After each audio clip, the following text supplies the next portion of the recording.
CF Moto 450 CLC. So, nayan po ang kanyang battery. Bago mo siya makita, ang battery niyan, yan po ay nakatago diyan. Ganyan, nakatago dyan.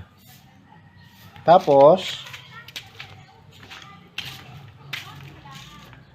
nakatago po dito yan sa bangko. Ayan.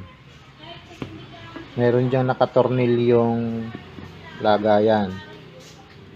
Tapos, nakatago dito sa isang bangko rin.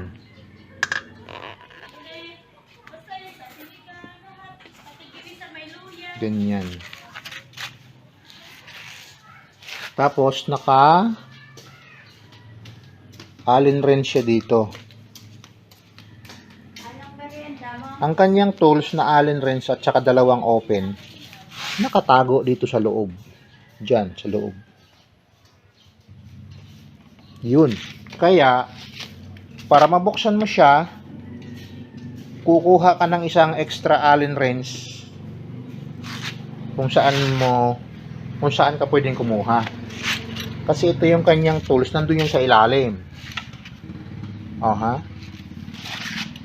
Kaya, dapat may baon kang extra Allen wrench para mabuksan mo yung kanyang bangko.